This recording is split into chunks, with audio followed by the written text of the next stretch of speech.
Martial art में legend के नाम से प्रसिद्ध ब्रूस ली का जन्म 27 नवंबर 1940 में सैन फ्रांसिस्को में हुआ था। ब्रिटिश और हांगकांग में वो पले बढ़े। ब्रूस ली के पिता ली होई चुन हांगकांग में स्थित एक प्रसिद्ध कैटिनो ओपेरा थे। दिसंबर 1939 में उनके माता पिता एक अंतर्राष्ट्रीय ओपेरा के दौरे के लिए कैलिफोर्निया के चाइना टाउन सैन फ्रांसिस्को गए। ब्रूस ली का जन्म भी वहीं हुआ था। इसी कारण ब्रूस ली हांगकांग और संयुक्त राज्य अमेरिका की दोहरी नागरिकता लेने में सफल रहे। ब्रूस ली को बहुत कम उम्र में सिनेमा की दुनिया में पेश किया गया। ब्रूस ली की पहली भूमिका बच्चे के रूप में थी, जिसे गोल्डन गेट फिल्म में मंच पर ले जाया गया था। 9 वर्ष की उम्र में 1950 में द किड में अपने पिता के साथ ये कलाकार थे।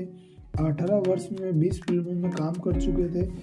मार्च 1961 में ब्रूस ली ने वॉशिंगटन विश्वविद्यालय में नाटकीय कार्य, दर्शन, मनोविज्ञान और कई अन्य विषयों के लिए अध्ययन किया। 1964 में ब्रूस ली ने कॉलेज छोड़ दिया था।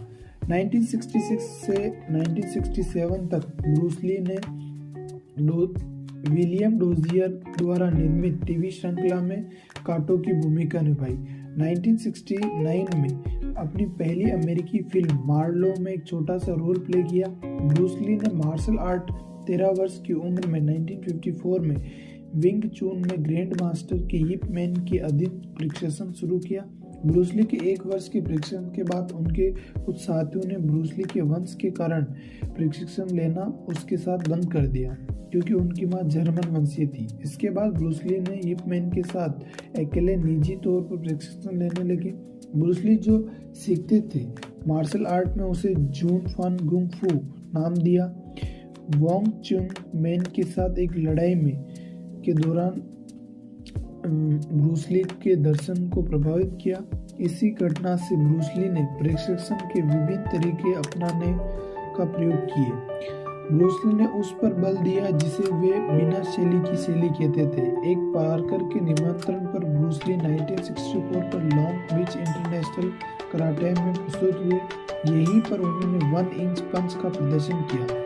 20 जुलाई 1973 को ब्रूस ली की मौत हो गई थी।